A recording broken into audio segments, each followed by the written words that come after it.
Hey, everybody. Hey, dude, I How know are it's you? public domain and everything, but I love that theme song. That is the I know, I'm like, dopest. check. And I'm like sitting back here, like getting into the groove, kind of gets you ready for the show and stuff. So, good day, good evening, everybody. How are you this evening, Dan? Woohoo! I am fantastic. Life is beautiful. Back at the Kyber Cave. Kyber Cave is always fun. Good background because you're like, oh, I've got. It's just my lightsaber store behind me. That's it. And all my It's little just that. toys and video games. And Yes, I got what my more can I my want? toy sitting here. It fell over. Oh no, my toy. Well, we've been good and busy. Uh, I can't Kyber say Con completely about. 3. Yes, I can't say completely about my plans the rest of the week, but yes, Kyber Con 3, you guys. Kyber Con 3 is happening. Please don't forget. Take a look at the information for that. Here is the poster. We've got John Woohoo! D. Michaels, an actor from Squid Game, Train to Busan presents Peninsula. He is here for his only U.S. appearance. We've got Eric Yes. Voss and Tommy Bechtold from New Rock Stars coming in. Ow! Joshua Pilla, who was actually our guest last week. He's a world-class flow artist. And then we also have Alan Fernandez, who is, a touchscreen reader from Star Wars A New Hope. So if you guys Not want to to check that mention, out, yes. Yes, go ahead. we have Crazy Ballhead from Sacramento will be performing. He will be Yes. doing a musical number. And we have the Twilight Knights coming up to do saber demonstrations for us. So guys, if you want to check that out, in the description below is a link to buy tickets. Hey, while we're on that note, how many people are we away from our next saber giveaway? I've been itching to give away a saber, but nobody seems to 13. want a saber around We're here. only 13 away. Hi, Say Wong. Dude, Hey, we Saywong. started only 1 minute late. Aren't you And proud you of notice aren't he's you not proud of our talking mess hair? about me. You notice he's not talking about mess about me on this show. I can don't worry, Say Wong, I'll talk about mess. Okay. I'll mess. Oh Thanks. my goodness. And so, guys, don't forget to check out Kyber Con 3. All right. So what is the one thing that we do at the beginning of our show, sir? Nerdy news. Nerdy news. Only a minute, man. Updated to match my hair, which I'll be touching up soon. My goodness. Okay. So first in the news is the Mandalorian season 3 trailer, and there was a key art poster that was actually released. That looks very exciting to me. And if you guys want to check it out too, New Rockstars did a ton of breakdown things already about like who's behind the door. Hello, William. What's up, 1 minute. William's Yes, back. they won. Good to see you, William. Good to see you, William. We Yes, missed I you. haven't seen your name in a while. It's good to see you. So Mandalorian season 3 trailer is out. Did you see the trailer from this week, Van? I did. And That's I saw so lightsabers. They're going to be going back to Grogu's, telling a little more history of how Grogu got out and escaped. Yes, say one. He actually Van was not the reason the show was late. It was just we were chatting and excited with our guest. So Say me, Long! I'm like excited, so going crazy. Yes. So if you guys want to check it out, in the description below, there's a link talking about Mandalorian season 3 with a picture of the trailer art. I didn't want to put that up there because I thought you could just go check it out yourself, and you can see the trailer from that article as well if you'd like. Next thing in the news, because a Stan Lee documentary comes to Disney Plus this year. Oh, wow. So there's an article down below about that. I think that's really cool and really exciting to learn more about the man behind all the Marvel and those stories that were created and such. So if you guys want to check that out, I think that'll be really cool. And one thing I didn't make a slide for that I thought about a little bit beforehand is you guys, everyone's been worried and praying and hoping for Jeremy Renner to be healing. He is back home with his family. Ooh, excellent. He made a post on Instagram that he broke over 30 bones in the snowplow accident. But he said they'll grow back stronger. It was a picture of him with a physical therapist doing some exercises in his home. Wow. And so I'm very impressed that he's able to be there and doing the physical therapy. He's lying down on a hospital bed. So just, still well wishes on him getting better and healing. When it comes to, him as Hawkeye, if whatever projects he's involved in, I think a lot of people, even though it's natural to wonder, just go ahead and kind of put that in the back of your mind, because what's most important right now is just him healing. Right. When it comes to whether something's going to be involved or not, it just depends on how he heals and what he'll be capable of in the end once he's healed, which could take, quite a while. And that's just what happens with these huge injuries. Now, on Twitter, there was a hilarious exchange, though, between himself, Jeremy Renner, and Chris Evans, who plays Captain America. Right. And Chris Evans said, "Oh, that is a tough MFer. Has anyone checked on the Snowcat, which is the snowplow he was using?" And Jimmy Red said, "Thanks, bro. Much love to you. And I did check on her. She needs fuel." That was a great, like kind of very, very just good camaraderie there. Right. So that is the nerdy news for today. I gotta imagine being like, especially in those early Marvel projects, I'm sure it's like a fraternity. I was gonna say sorority. I don't know what's wrong with me. Fraternity. That's a new word. Sorority. That is hilarious. I like it. Yes. I imagine it's got to be like a fraternity, like you become really close with everybody. It's like summer camp for superheroes. Yeah, summer camp. I think it's like that for any movie or TV show that people are in together, whether it be crew and cast and both, and like they just get along together. That like, and especially with any company that you work close with people. I mean, we're all of us on Kyber Cave are getting close and becoming good friends, and so. Yeah, right. I can't imagine like doing something like crazy like a movie together, and several of them, in fact.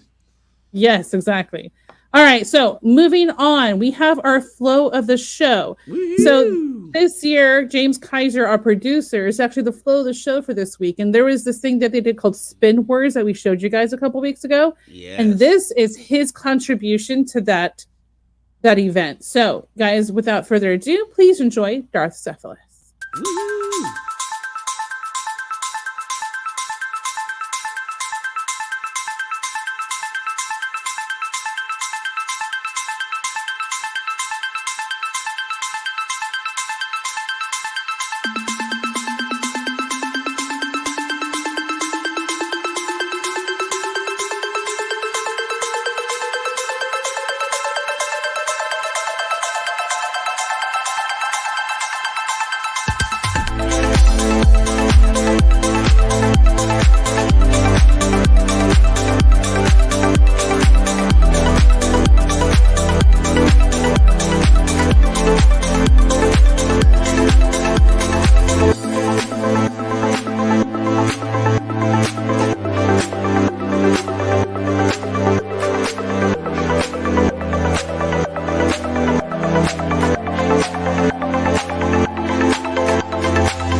Nice. That was a lot of fun to watch.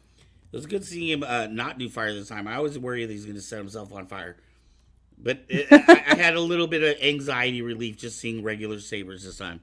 Yeah, Kevin Hogan, when your city doesn't have enough streetlights, you bust out a saber. It's like, if I need to get in my backyard or my garage to see, who cares about a flashlight? Why use a flashlight when you can use a Kyber Cave saber?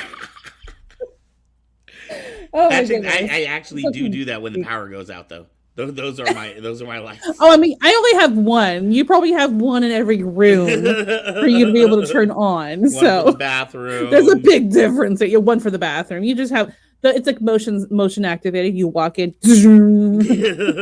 comes up. It adds nice ambiance when you're taking a bath in the dark. Yes, exactly.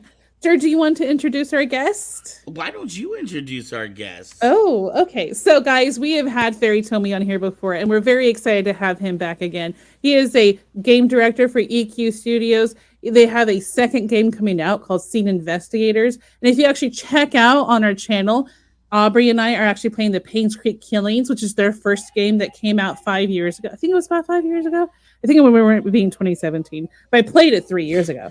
Anyway, so we've been playing it and we've been having a lot of fun with it. And so we're here to talk about their new game and their Kickstarter that starts in 2 days. If you want to check out the link below, that is a link to it, and you can give the Kickstarter a follow. So without further ado, here is Fery Tomi. Ow.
Mr. Tomi, how you doing tonight? Hi, I'm good. Thanks for having me. How are you? Thank you for coming back to talk to us. That is so exciting. Now, just for my memory, was Payne's Creek, was that your second or first game? That's our first game. First game. And how's Right. that running for you now? That's still running and people are still playing that game? Right. I think that right now most of our players are actually overseas. Mm-hmm. With actually somehow Brazil picking it up a lot right now. Wow. Right. You were telling me last time when we were talking about this that it seems to have like little different pop pockets. Like all of a sudden it'll become really popular in Taiwan for some reason, or all of a sudden it'll become really popular. Is that still happening? Like you still getting different patches that are just now finding out about the game, even though it's been what 5 years since that game came out, right? Right. It's been over 5 years, and it's kind of getting less traction. But surprisingly, Brazil is picking it up out of nowhere, and we realize actually it's because there's a Brazilian gamer that's actually showcasing the game, and Wow. somehow that traffic came from there. From one gamer? Right. Right. Wow. So it really does make a difference when some of these gamers get on and start talking about your game and playing your games. I believe so. I think the impact of the influencers is way beyond that anything I could have imagined. Right, because you can't get out to Brazil or all these different countries to promote your game. Right, right. In the beginning, when we first did the Pinstrick killings, we just translated it as to as many languages as possible, or if Right. like there's any fans that's requesting it, and we'll just try to localize it. We didn't know that even years later, there's still people playing, and all of a sudden there'll be traffic coming into it, and that was really unexpected. Wow. So when people are playing these games in Brazil, are they playing it in English or are they playing it in their language? I believe it's in their language because the YouTuber who posted the gameplay is Right. in Portuguese Brazil. So yeah. Wow. That's absolutely amazing. So when these new countries are starting to pick up, do you just rely that because you said you had translation done in a few different languages already ahead of time for this, right? Or Right. do you have to ever go back and, oh my gosh, there's a new country we didn't think about. Now we've got to do another version in that language? Do you have to do that ever? Actually, that's a good question because when we first started, we just look translating to Japanese Mm because half of the crew of Pinstrick Killings actually they are Japanese, right? hmm. Right.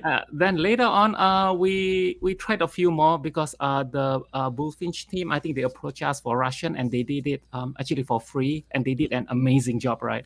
But then we start to try to do a few more. And a few years later, we thought, let's try a few more. So Right. actually, that's how it went. So right, but at some point, we thought we will just stop there and just focus on the next project. Right. Now that's the new thing. You're 2 days away from the launch of your new project. Why don't you tell us a little bit about that? Oh, yeah. In 2 days, we'll be launching our next project on Kickstarter. So it's not a game release, but we are going to do some crowdfunding for mainly for localization. And we wanted to go for up to 12 languages this time. Oh wow. Right. So with Pinscree Killings, we actually spent a few years to localize into 12 languages, but this time we wanted to have it at the start. Right. So we hope that it will work out. It's our first time on Kickstarter. We have no experience in it. We Right. we just did. We are just trying to do our best and and see how it goes. Yeah. Oh, I don't know. Oh, there you are. Oh, okay. Was Sorry, it that? dropped for a Oh, second. The connection dropped sorry. for a second. You Okay. were saying it was your first time on Kickstarter. You didn't have a lot of experience with Uh, Kickstarter. no experience at all. It's our first time, and we chose Kickstarter because we think it's the platform most suited for arts and media, and hopefully it's gaming. We know that it's a high risk there, but we just needed the funding actually for the localization, Right. and we will see how it goes. Right. Yeah. Now, your first game when you did Payne's Creek, how did you do funding on that? Was that kind of like personally financed or? So with the Pinstrick Killings, we were freelancing before we went into gaming, Okay, right? that's right. So right, we used all our fundings, all our reserves for it, Right. and we're still a bit short. So later on, we had support. We have someone who was able to invest in our project for a while, and I think that helped a lot. And Right. also, we are kind of like working like like a garage team. Right. You Right. work from there sort of, and so we didn't really consider a lot about the salary and that kind of things. I think that's how we could tide over. Right. Right. Right. Oh, I want to say what's up to Johnny Collado, Dark Wolf Sabers in the house. So with this game, did you have to approach it a little bit different? You knew going into this that you were going to be doing a Kickstarter, correct? No, actually, no. Up until the Kickstarter, or up until the thought of going into Kickstarter, is all self-funded. But towards the end of the development, the last phase of development, we realized that we could have the game done, but we did not have enough funding to localize it. So that's when we decided to go with Kickstarter. Right. Yeah. Right. Now, I know that we're still a couple of days away from the launch, but do you have a feeling within your company that you are going to get good support for this because you have a little bit of a fan base already, people that know your name and your company? Do you anticipate that they're excited and ready for the next game to come from EQ? We hope so. Honestly, we do not know how many of our fans will be able to reach out this time. Just because we did quite a bit of research and we found out that, let's say on Steam, we had about 10,000 followers for the Pinstrick Killings. But for Sea Investigators, because it's not launched yet, we have about a little less than 2,000 followers. However, if we announce that we have a Kickstarter for Sea Investigators, then the Pinstrick Killings followers would not be notified. So we are kind of thinking of how we can actually reach out to them without Right. having to cross promote our game from one side to the other, which I think Steam is. It's not that they are not supportive of it, but I think it's like they would like to separate things more clearly, Right. So we are trying a few ways like email marketing. We are trying to reach out to the followers on both the Steam platforms, like for TPK and for Investigators. And we are also trying to find out how we can reach out to other people who might not be gamers, but they love this genre. So we are doing our like a last minute work on trying to Right. reach out to those people. And so honestly, we don't have the data of the past experience to indicate whether or not or from which area the people will be coming. So this is really a learning process for us. Wow. Yeah. Now, how long did it take you to develop your first game compared to how long it took you to develop this one? So the first game, it took over 5 years. Right. Right. It was A labor of love. right. We are making the game that we like or Right. that we wanted to play, and so it never stopped. We never stopped like tinkering it, and I think that was why it was longer than we expected. It was actually Right. double the amount of time. We've seen Investigators. The idea didn't actually come to us right after TPK was fully developed. We were trying to make the second TPK or in vein of what the Pinstrick Killings is about, but we had some issues in terms of the quality, and that was when one of our team member, his name is Yoshia, and he initiated a game jam. Actually, we initiated a game jam, but his idea was selected, and so in 2 months they had a very a small prototype, but it was fun enough for us to greenlit it. Right. So then from there we decided to develop it, and we gave ourselves about a year and a half. It turned out to be 3 years. So, Oh, wow. we are almost finishing it. We are in the last phase of quality check prior to moving forward to localization and optimizing the game. Right. So I would say it's like almost half the time of the Pins Creek killings. Right. Well, I was gonna say it seems to me that by doing Payne's Creek, that there's a lot of things you might have learned to cut down your time and your process for the second game. Is that true? In Or a is way, this a it whole is. different beast? It is actually quite different because the first one is a very story driven. It's actually I would say if you want to set the genre, it will be a walking simulator. But then we had it an open world walking simulator where you can go anywhere you want. If you pick up the clues, it will lead you to somewhere else. So it's like reading a storybook or watching a TV show, except you are the protagonist in the game. Right. But for Sea Investigators, and with the Pins Creek killings, we had a bit of supernatural stuff. Right. Nothing. There's no jump scare like out there to get you, but there is a few sections where we thought it's necessary to push the narrative forward, and Right. some people actually were scared by it, and we learned from that next time we should actually put a disclaimer that there is some supernatural stuff, right? Okay. But for Sea Investigators, it is a pure crime scene investigation, meaning that all the clues are there. Can you solve it? So Right. there is no hand-holding. There is no...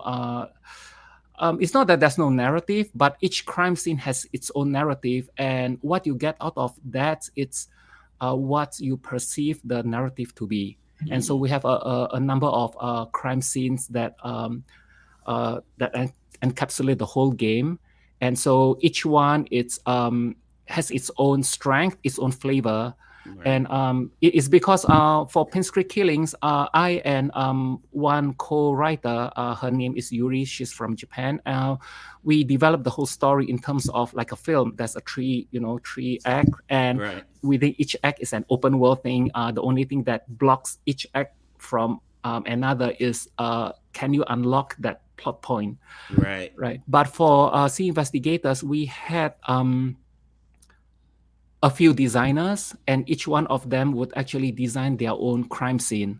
So right, so some crime scene is only one where we call it a case file. So it's up to you to solve it. But some case files have a few scenarios, and they are in a way related or not. That's up to the players to find out. But because we have a few designers, so the whole game would feel like you are playing very different crime scenes, and each crime scene would have its own a narrative to tell. Oh wow. Yeah. That's absolutely amazing. So when when you're developing your games, and I'm going to speak, I guess, in general for both games, and then we'll get a little more specific.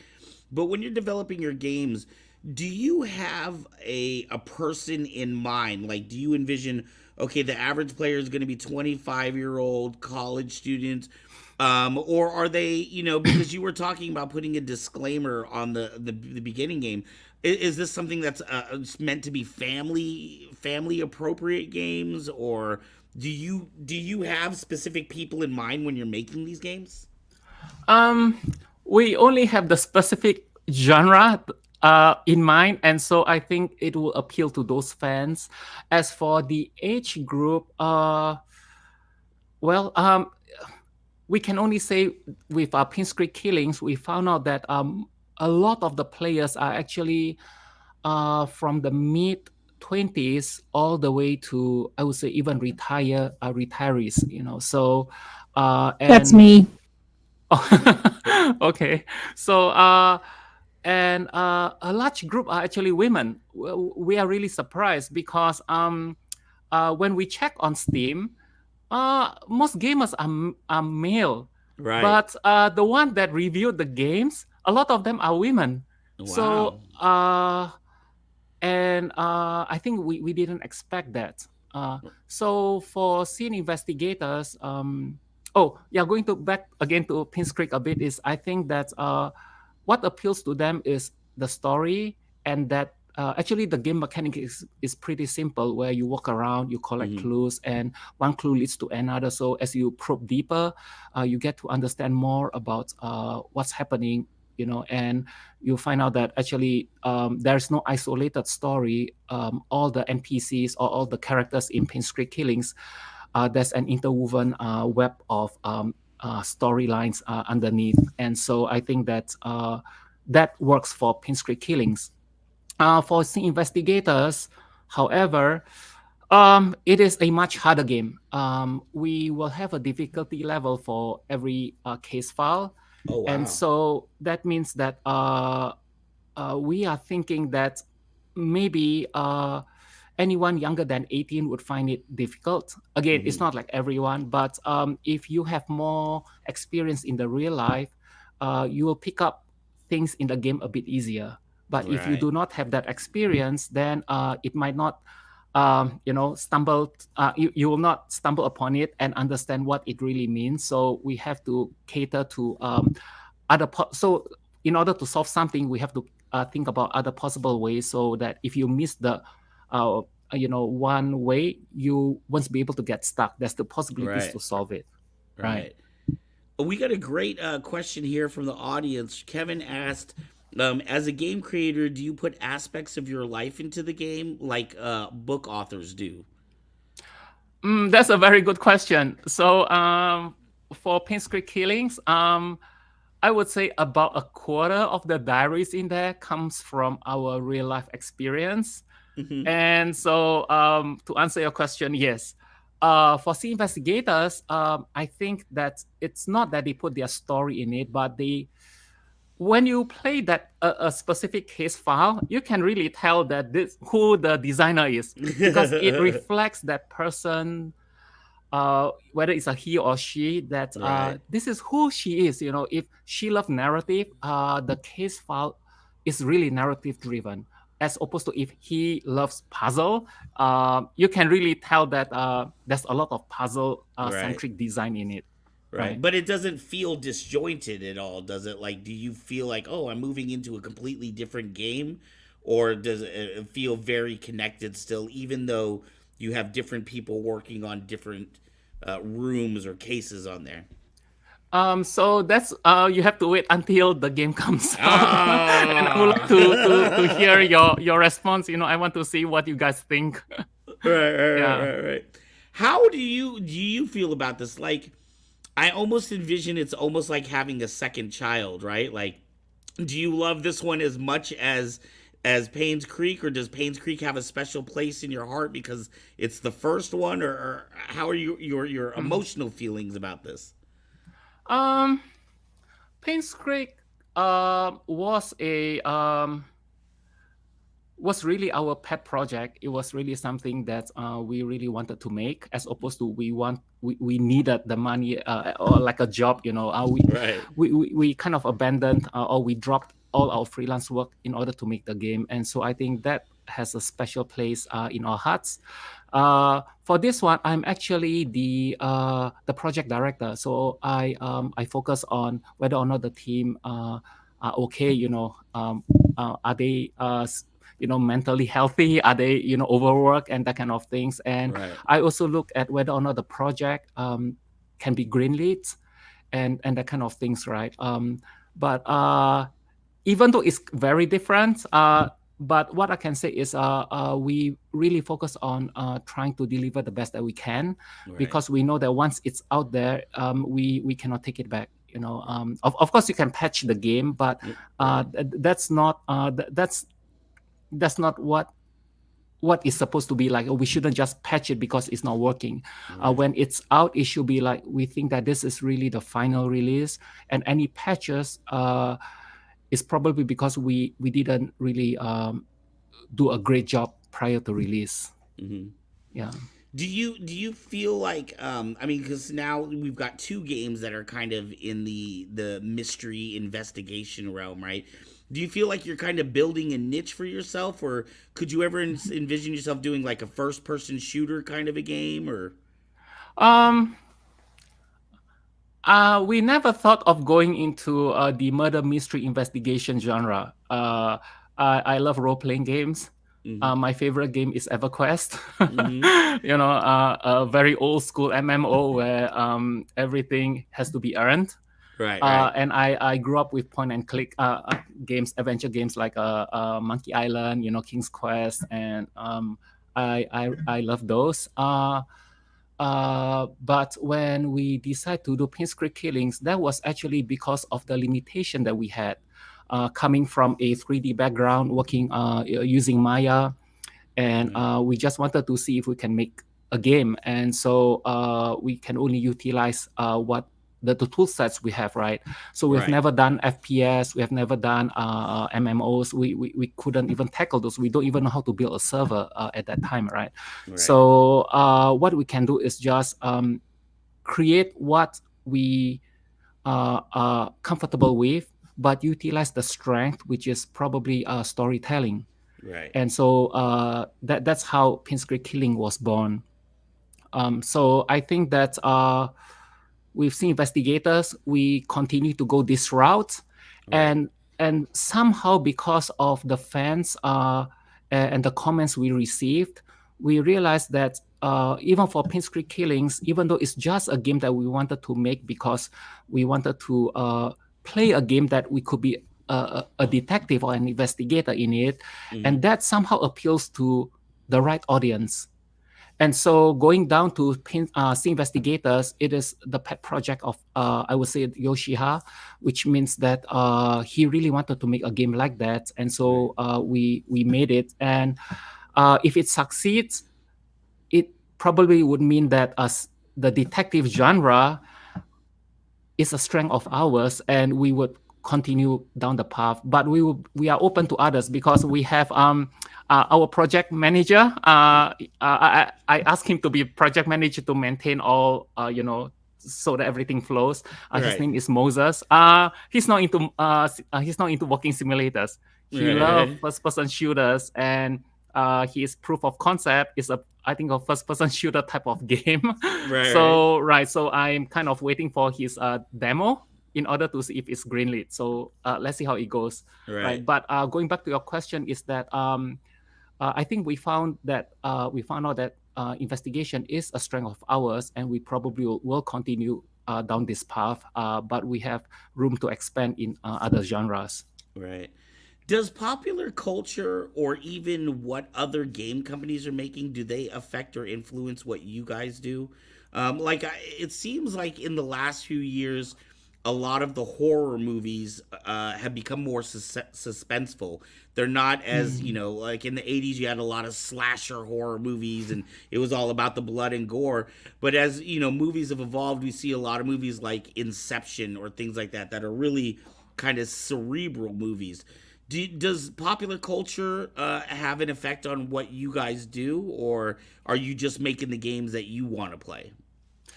That's actually a really good question because we did think about what is it that the market wants, and that's on one side. But on the other side is that the type of game we want to make? So we talk about that quite often.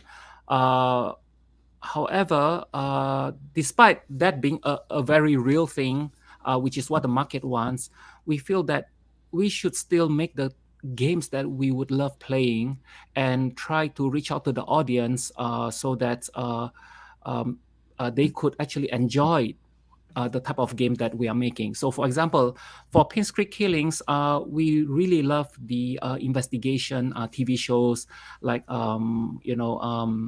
like The Killings, right? That's a TV show, The Killings. I think that's really inspiring for us. And that's like the Japanese horror movie called The Ring.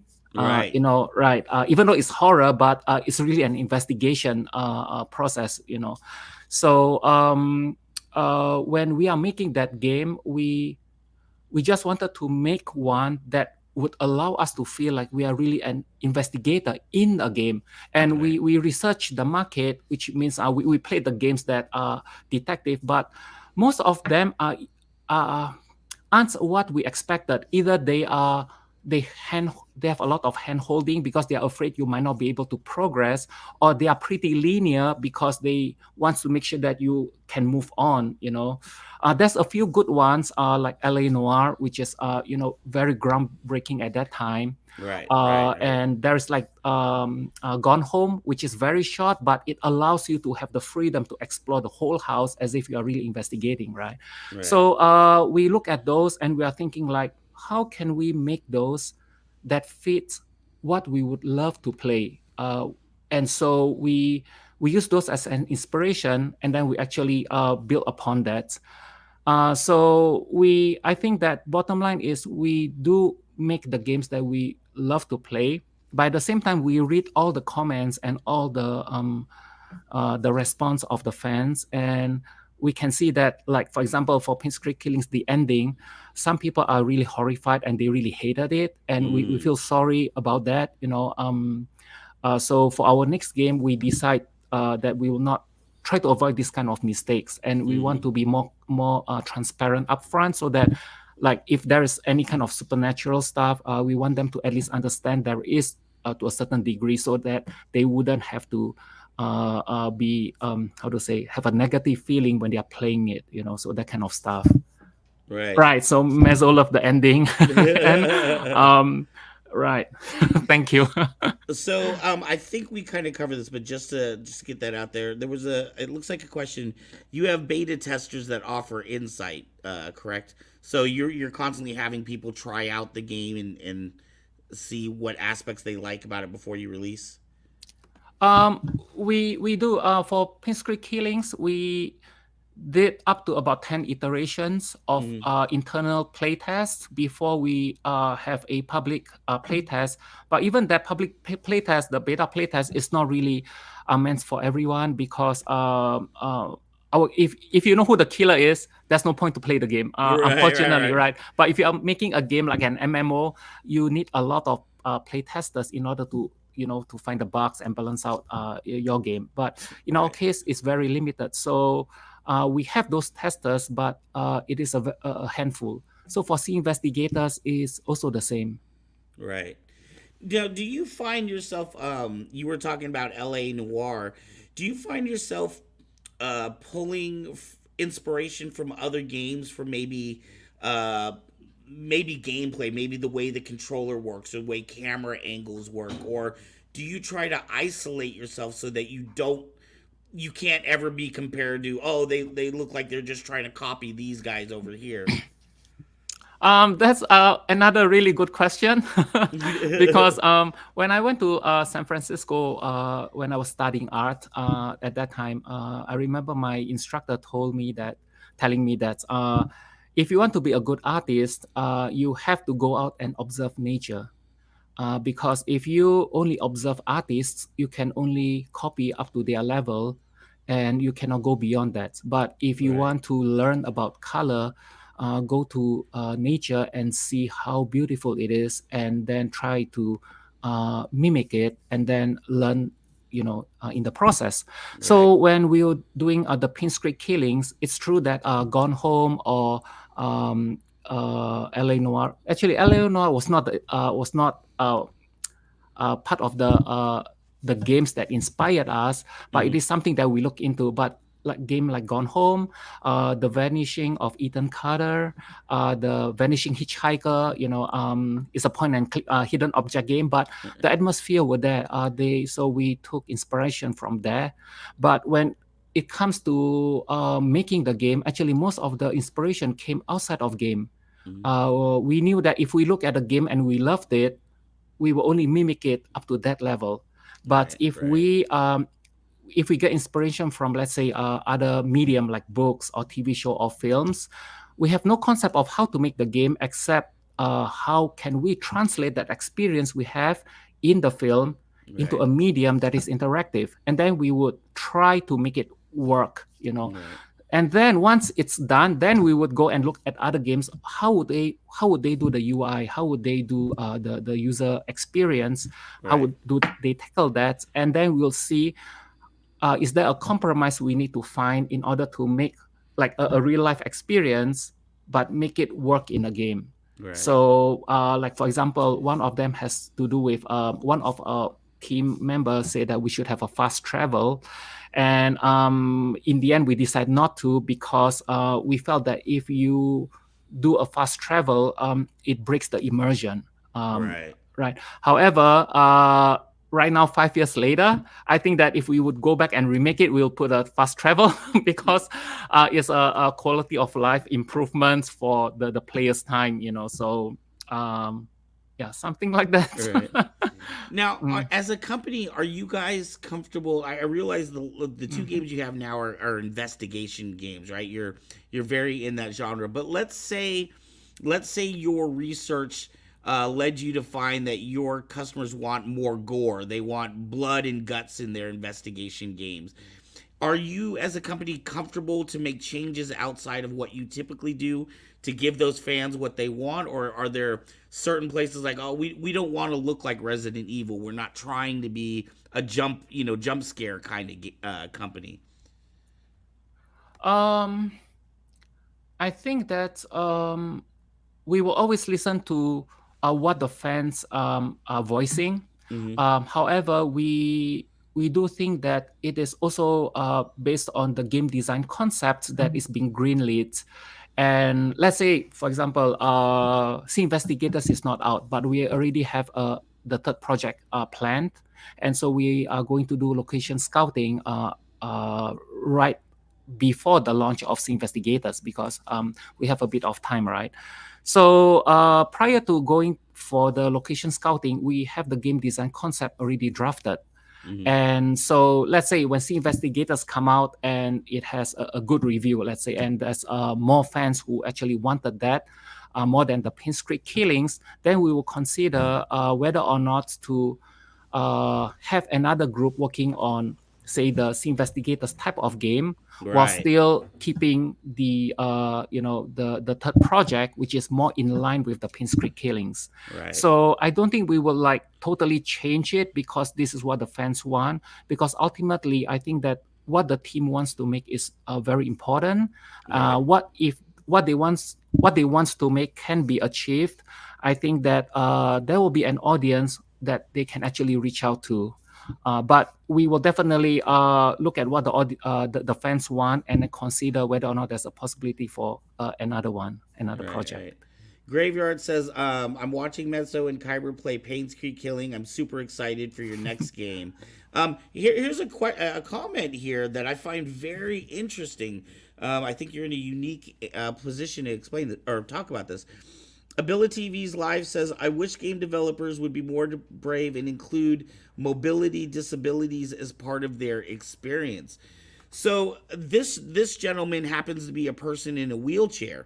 And so what he's saying is that he doesn't see enough games that are representative of people in a wheelchair. Do you ever think about those things when you're making games like, we need to have more people of color, or we need to have different types of backgrounds represented in our games? Or do you think it kind of follows what the game is and what kind of character is best for that game?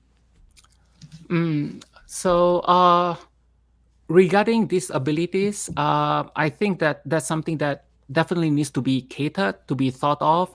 And I'm actually happy to hear whenever I hear, like, for example, Microsoft has its own, kind of peripherals that can help them experience the game as other people.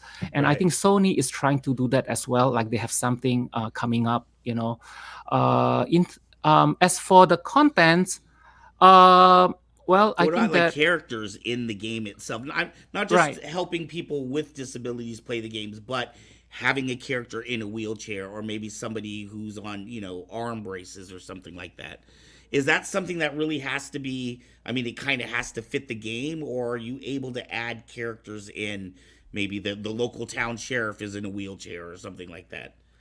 So that's thank you for asking that, because our next game is probably going to be based in a country outside of US. It's most probably going to be in Japan.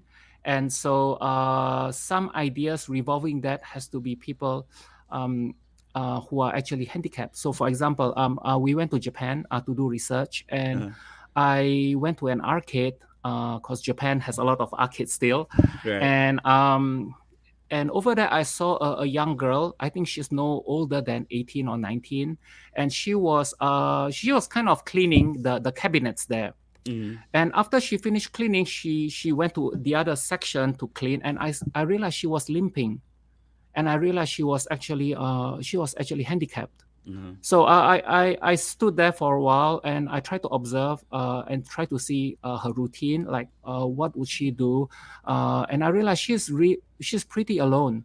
There are girls who come to the arcade who plays, and they don't actually talk to her. They don't actually approach her. Right. Probably they don't know each other. But when I saw that, I thought that it would be good to put her into the game as one of the character, and then from there, an idea that of a father who is very protective of her emerged, right? And that Right. father in that small town, he's actually a butcher, right? And he would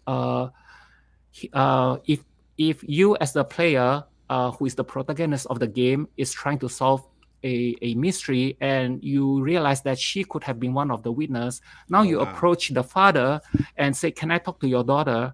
That would mean that the father could either be very protective and said no, or Right. if he trusts you enough because he has heard your name over the past few days, maybe he's more open to you, and he could then allow you to talk to the girl. That would then open up possibilities of the progress of the investigation.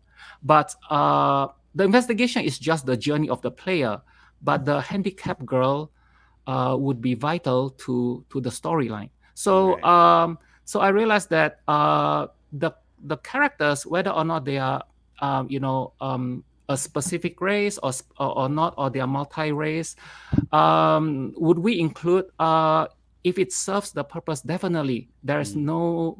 no it should be in there, but if there is no purpose, then we have to really consider whether or not it would actually advance or strengthen the story, or is there just Right. because maybe some people would prefer for it to be there. So that's something that we have to talk about or consider Right. while we are developing it. Do you feel like, and this kind of, I hadn't really thought about this before, but this thought process kind of led me into it. Do you feel, as a game developer, do you feel any social responsibility? Let's say you were to make it, obviously the one people go to is Grand Theft Auto, right? They've got all kinds of crazy, you can run over people and shoot people and do all kinds of things. Do Mm. you feel at all morally responsible for the type of games that you put out? If our company is that big, and I'm not in the position of a writer or developer, then probably yes, I have to really consider. But right now we are still very small, Oh, and I think that that situation has not appeared yet. So I do not know if that happens, what I will be thinking. But for now, I would say I'm glad that we are not there yet. Maybe right, right. yeah. Right. I'm looking at these comments. Ability TV said he would love to talk to you as a disabled person about ideas on having more disabled people show up in games. Honestly, I had never really, and it's like kind of sad to say it, but I'd never really thought about that until he brought this comment up. You don't see a lot of characters in games.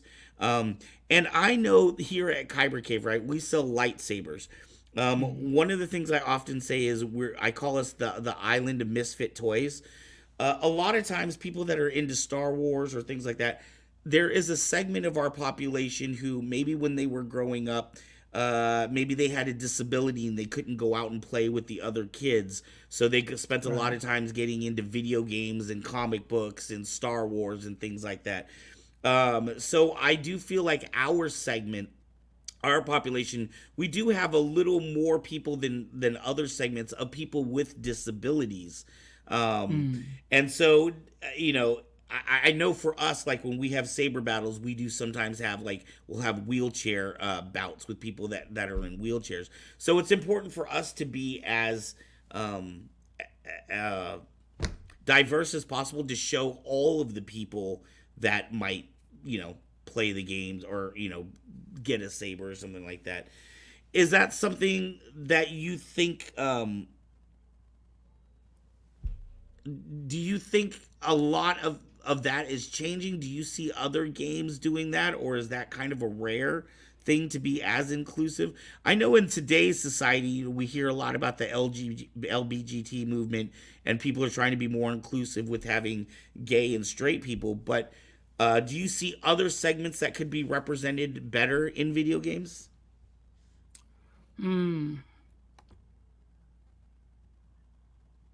I think that this human issue is something that really needs to be talked about, really needs to be brought up and discussed. Right. For example, let's say if it's a workplace and the person has the ability to deliver, there is no way that a company should stop just because the person is, let's say, handicapped or of a different color. I don't think that is wise at all, because I grew up in Singapore, and my neighbor is an Indian on the left, and on the other side is actually Chinese. Okay. I was born in Indonesia, so I'm considered a Malay, right? So I have an Indian, I have a Chinese. And so growing up there is no racial discrimination. There is no Right. concept of racist, and we have 4 religions. And I would attend my neighbor's Hindu festival, and I would go to. My mom is Buddhist. My father is he's an atheist. Right. But my friend is Christian. So Singapore celebrates all festivals. Coming to America, on the other hand, things are very different. Right. So I never thought these were issues. So if I have to say whether on what we should say or do, is that there should not be any kind of blockage to anyone who should be hired. And sometimes the hiring should not also be just talents alone, because if it's about talents alone, then if it's about whoever is smarter or whoever has ideas are hired while the rest are not, I don't think that is a fair assessment to anyone, because a person's value should not be determined by just the talent that he or she has. Right. But as for the content in the game, I would say that if it depends on the contents of your game. If your game is about, let's say, a Japanese murder mystery, which I think that's what we do. Right. we do murder mysteries, right? Then forcing a colored person in there might look strange. But if it's in Singapore, and it's all, your game only has all Chinese, then that will be strange. So Right. I think that it depends on The what game. game, right? What the content of what you're making. Right. Right. Really quick to go back up. The comments are coming in so fast here. Graveyard said, I already signed up and I'm waiting for the Kickstarter to go. And he also said, last time you were on, I immediately bought Payne's Creek Games. So, Thank you. So you got one sale from us from last time. So now we're getting ready to close out here in a minute or two, Fair. But I wanted to ask you, you're getting ready to start this game in 2 days. You already have one game that that's still your baby. You still got to give it love and attention. And then I heard you talking about, you're already talking about what game number 3. You're starting to look at things like that. When you do like that, does that mean you got 10 people and now it's 10 people dividing out the work among all of these, or do you have to add on new people for new ideas? We definitely need to add on more people. Having said that, based on our experience, the one that we spend time the most on is actually the story and the content. So for other games, maybe the production takes longer, but for us, actually pre-production and the ideation phase takes a really long time. It's like half of it. So more and more, we will be focusing on the pre-production, so that once we have the game design document done, if we don't have enough manpower to pull off the production, we will Right. definitely go out and hire or even work with other studios. Wonderful. Yeah. Mezzo says here, I would love to see a sequel with the investigation journalist from Payne Creek's killing. Or she could call another journalist with a case that's in a wheelchair, and the story goes on from that journalist. Have you guys thought about a sequel at all? When we first made the Prince Creek killings, we never thought of any sequel. Now that we are doing Sea Investigators, we thought that it should be, but let's see, cause I don't know the response to the game, Right, right. So right. When if you were thinking about a sequel, and I'm talking about just you yourself, not what your team wants to do, right? But would you see it more? What do you think's more interesting? Do you think it's more interesting to carry on the story of the main protagonist, having the same character come back and do different things, or maybe broaden the story and have a different investigator, but be the same type of style of game? What would be more interesting to you? I would say that the story is more of a priority. Because let's say, for example, Prince Creek Killings was created in a fictional United States, and we made the mistake of adding other stuff that made it not look like America, Right. because we are very impressed with the UK town and that kind of stuff, right? Right. But for example, let's say our third project is going to be, let's say, in Japan, then it will be a little bit hard for let's say Janet in Prince Creek Killings to actually go to Japan, and we would have to cater to a story that fits her. So in this Right. case, then the story would take priority, and we might have a new protagonist, but we might cater to both a male and female. So you can choose which one you want, and we might make it slightly different depending on who you choose. So right. So, and then the third one might be, again, it could be in Singapore. So then we totally cannot put those protagonists in Singapore, Right. because then they don't even speak the same language. So right. Another question here, interesting question.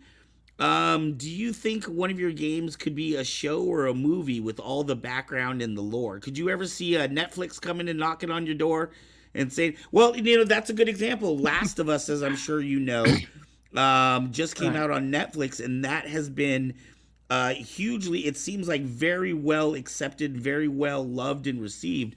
Whereas, a lot of times video games, when they go to movies, just become absolutely horrible. But it seems like there's a shift in how we're viewing these things, and I could see more really good stories going to Netflix or Hulu or something like that. Can you see that for any of your stories with Payne Creeks? Or I would say that if we are being approached, we will definitely consider it. That's all I can say. We're not turning any money down. Right. Right. Wonderful. Well, Fery, I've absolutely enjoyed talking to you so much. I love it. I appreciate you spending time to talk with us every time you've come on. Is there anything you want to leave people with, or a final thought? Like I said, I know Graveyard has said he's already signed up. He's waiting for your Kickstarter to start. Was there anything you want to let people know? I just hope that those of you who have heard about Sea Investigators would support us on Kickstarter. Again, it's our first time, so we really don't have the experience, and but we do hope that more people would support us so that we could move forward and then go and create more murder mysteries for the fans. Excellent. Well, I know our fine director Mezzo will have the information down in the description below on how to get to EQ Studios, and specifically how to get to that Kickstarter. But I wish you nothing but the best. I'm going to be keeping my eyes open and my ears to the pavement to hear how this does. I'm hoping to have you on again, and I'm hoping the next time I see you, it'll be on a yacht. Thank you so much for inviting me again. Thank you. You have a beautiful night. You too. Thank you. All right. What do you see here? A dinner party gone wrong. Who's the victim? One of the hosts. Notice anything unusual? The wine, the empty seat, the letter. How many suspects are there? 4. Do you know who did it? Yes.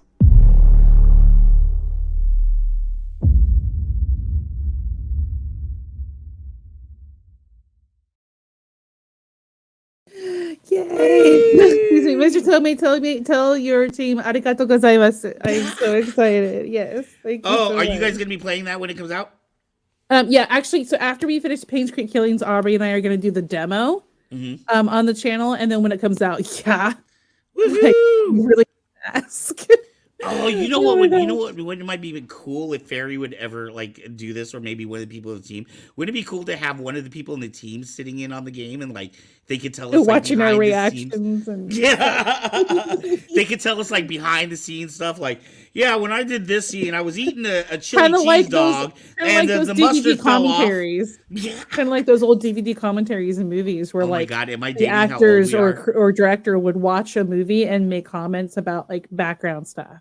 Right, That would be fun. I think I would actually. Like, I was sitting here thinking, man, a sequel with the investigative journalist would be really cool. She could be like their Nancy Drew and have like a series of her. That would be really cool. That got me like, I was like, ooh, I want to have it now. That's how I felt about it. And John and Billy TV just said director cuts, like have a director cut of the game. Yes, director That would cuts be cool. of the game. Graveyard. Do I need to take another Wednesday off to join in? Yes. Yes, you have to take a Wednesday just for this game. We are very, very excited. We are going to be paying attention to this very closely. We'll be letting you know how that goes, and then we will. And be playing I it do here on our have to channel. say, when it comes to women being like a lot of giving the reviews and stuff, in a sense, I'm not surprised because I know, I mean, maybe it's just because that's a female perspective in the US as well. Maybe I'm not sure if it's just a US thing or whatever. Right. So many women are into true crime. I was thinking that. I was. Yeah, thinking... I listen to true crime podcasts. Right. I know of because the ones I listened to were all women, and they're like, let's have a glass of wine and talk about a case, right, and stuff. I was and so in a sense, I'm not terribly surprised. When he was saying that, I was thinking about like when I've been to like book groups and book clubs. A lot of times they do tend to be female. A lot of women in these groups. So many of us watching the TV show Snapped and seeing how crimes are solved and stuff. All right, and women tend to be statistically women tend to be more readers than men, anyway. So that wasn't actually super shocking to me. Yeah, it wasn't shocking to me, but like it in a sense too. If you come from if it's something that like because sometimes unless you have experience outside of your country, a lot of what you know is going to be based off of your country. So like if it's women enjoying true crime, is that something in the US or is it elsewhere too? Like I don't know. So for me as a woman in the US, it's not surprising because I literally listen to 2 different true crime podcasts and like how they do it. And Forensic Files, a TV show and stuff like that. Like I watch all that stuff, and so like this game you are the perfect market up group. my alley. Yeah, I'm like I'll be a sister for free. Like John says, I try to get the disabilities in games to as many developers as possible because one might think that the idea could work. Yeah, there's so many people in this country with disabilities of all types.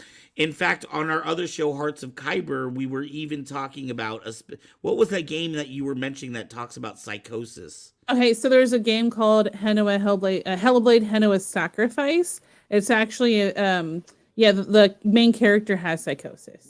Right. And but the game itself is it's not modern day, the setting it's in and stuff, but it's a very artistic representation of psychosis, and it's very interesting to play. And in a sense, I felt very emotional, and a lot of those people who have psychosis go to play and they feel like something of theirs is being heard. And that's a lot of what people who have disabilities want. They just want to be heard. They want to be recognized because so many of them get ignored and pushed aside. Right. So that's what like Ability TV's, passion from behind in the comments coming through is, wanting to be included in a game. Like so many, excuse me, like there's a game, so many people play it called Sims, right? Where you make yourself or another person, but none of them have any kind of handicap whatsoever. And so it's kind of hard for some people to play. And so they just want to be seen. That's the thing. They want to be recognized as being people that are part of our community. Exactly. And I think Mr. Tomi addressed it very well, that he said it was a topic that does need to be discussed. So I very much enjoyed hearing his words on that. So guys, yes, in the description below, we do have the link to the Kickstarter, which starts in 2 days. So go over there and give it a follow because this is their first time doing Kickstarter, and I'm really excited. The moment like I wake up on Tuesday, I'm gonna roll over, grab my phone, and be okay, Kickstarter. And yes, we encourage you all. I would love to see more from EQ. I love Fery, and I love the direction of the team, and they're just very real, right? They're you know, they let us know exactly what it takes to put this together. So I wish them nothing but the best. Me too. I'm so excited, and we follow each other on Twitter. EQ Studios Nice, so I'm going to be like watching them. I'm gonna say watch like a hawk. That sounds terrible. I'm very excited and very eager. You're gonna be all stalkerish. You're gonna be outside Fery's house with some binoculars. I'm gonna be in the next game and not. What know. Are you doing? Are you working on the next scene? I need my fix. We base the next villain off of Mezzo's stalking on our Twitter channel. That sounds terrible. Oh my goodness. Okay, thank you so much, Mr. Tomi, for coming on. I really, really appreciate it. Thank you so much. Very, very happy to have you. Okay, so next we have Kevin. He is Kevin Hogan is our convention connoisseur. He goes every weekend to a convention and gives us a report. Last week he did Stack Anime. So without further ado, let's see what he said about this convention. Hello, this is Kevin Hogan from Northern California with another episode of California Comic-Con Adventures. On the weekend of January 15th, 2023, our friends over at Ohana Comic-Con went down to Central California and visited Fresno. Ohana Comic-Con, as you know, visits a different city up and down the state of California every weekend. They got to see their cool cosplay contest there in the afternoon there. Got to see lots of local friends there show off their neat costumes they make there. And they had their vendor hall show off neat souvenirs there. Ohana Comic-Con is a great and economical Comic-Con there. Admission's usually less than $10, so next time they visit a city near you, definitely recommend checking them out there. And also on the weekend there, from January the 12th through the 16th, there was Further Confusion in San Jose there. This was the furry convention there over at the San Jose Convention Center. I myself was walking around as a Mau here as a Pure Heart there. There were over 4,600 furries in mascot costumes walking around there. They had a big parade all around the convention center inside there, and it was really cool. We got to see some furries playing the clarinet there, laying down on the lobby there. They had like a big a talent show on the stage up there called Further Confusion Unleashed there. So we got to see some furries singing songs there, playing pianos there. It was really fun there. They had professional photographers there, just like the other anime conventions. So it was really cool. And they're very creative costumes and mascot suits there. They had like protogens with the electronic faces that actually can change expressions based on what their controllers are doing there. They have people with Pokemon theme outfits there. They have like the rabbit from Alice in Wonderland there. They have like the big bad wolf there. People doing mashups from Monsters Inc. there to furry themes there. So it's like very creative, lots of very interesting designs there. So it's really awesome there. And for those of you interested in upcoming events there's lots of fun things to look forward to. For example, on January the 28th in Petaluma is going to be LumaCon at the Petaluma Community Center. And also on January the 28th through the 29th is going to be MegaCon at the Portuguese Hall in Visalia. And for those of you down in Southern California, on January the 29th is going to be Pasadena Comic-Con at the Pasadena Convention Center there. And also on February the 5th is going to be Ohana Comic-Con. They're going to be visiting Folsom up in Northern California there. And for those of you in February 11th is going to be KYBER CON for us here. Our friends at Kyber Cave are going to be visiting the Fairfield area there at the Fairview Elementary School there. So definitely want to check that out there. Well, thanks for watching. Hope you enjoy the pics, and we'll see you out there at the next Comic-Con.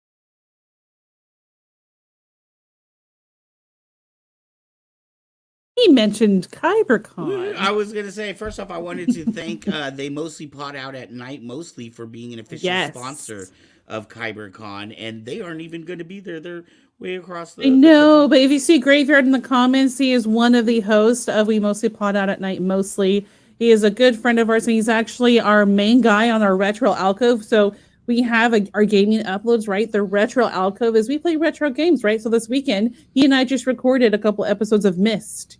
Yes. Masterpiece Edition, and Myst was one of my favorite like first point and click adventure games, and so we're doing that. Did you see that, Fery? 5,000 furries in one place. That is definitely a target market for you guys. 5,000 people in one place. I can't even imagine how much sweat was in that building that day. I wasn't thinking about it, and then now you brought it into my head. So I swear to God, if I was a vendor there, I would be a deodorant vendor. Oh my goodness gracious. Okay.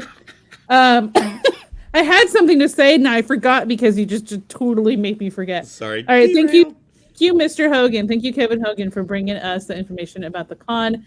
You guys, we have KYBER Con 3 coming, so don't forget to check it out. Here's the poster again for a second. Woo! There it is. Okay, we've got. Oh, let me take the comments off. Yes, take the comments off, Mister. we got our guest coming from Squid Game, John D. Michaels. He's actually been a host on our show before, and he comes when he's available. Eric Voss and Tommy Bechtel from New Rockstars, and Tommy we've actually interviewed on our show before. Yes. And then we've got Joshua Pillow, who was our guest last week, and Alan Fernandez, who's actually been on our show as well. We've interviewed everyone here except for Eric Voss. Yes, and I'm very excited, and I'm hoping that he'll be able to come on the show in the near future. Alan actually have not met yet. He was on the show before I joined. Okay. I do have, you can't see it from here. It's like over here. I have a signed picture from Alan Fernandez to Kyber Cave, though. So that's. Yes, he's super cool. He is the last of the living Tusken Raiders from the original A New Hope movie. Wow. Yeah, that's really cool. So, guys, don't miss out. It is in Fairfield, California. Go to kybercave.com and you'll see a tab for KYBER Con 3 and you can get your tickets there. You can even book a vendor booth. You have informational, like if you're not selling something, but you want to spread information. And then we have 2 different size vendor booths available. For cheap. And it's only $10 admission, tickets in advance, $15 at the door. We were able to lower the price because of our wonderful sponsors. So thank you very much. They mostly pod out at night. Yes, thank you so much. Mostly. I almost like right there. I have lipstick on. Don't want to touch that. All right. So, guys, thank you so much for James Kaiser, our producer of Flow of the Show, bringing our flow this week, and Kevin Hogan for bringing our convention report. And so don't forget to check out KYBER Con 3. Don't forget, we also have Wednesday morning. We have gaming. We're going to be playing more of the Paynes Creek Killings. So if you want to come check it out, that's really going to be fun. And then that evening at 5 p.m. Pacific is our Hearts of Kyber show with Ark here and Ability TV. And this week the discussion is chronic pain. Yes. Still taking sand out of the shoes after all these years. And then thank you so much, Fery Tomi, for coming on and talking about your studio and we love you, Fery. And the process of everything. Ark likes to bow. Especially for the guests that he's very, very, very happy. Speaking of which, I want to say to everyone before we leave, Happy New Year's. For those of you that celebrate the Lunar New Year's, I am Vietnamese myself, so for us, it's the year of the cat. Rawr! But if you were celebrating Chinese New Year's, it is the year of the bunny. Oh, okay, cool. I was born the year of the ox. Yes, me too. Oh, we're both oxes. Oh, and my husband, I think my husband's like a sheep or like whatever that one is. Right, no. Okay, well, my brain's forgetting. Yes. I'm like, I'm your ox. That's what I would tell him. All right. So thank you guys so much for tuning in. You guys have a wonderful evening. Don't forget to check out, and the Nerdy News is also in the description, and then the Kickstarter link is also down below. And as we close out with our TikToks, may the force be with you. Always.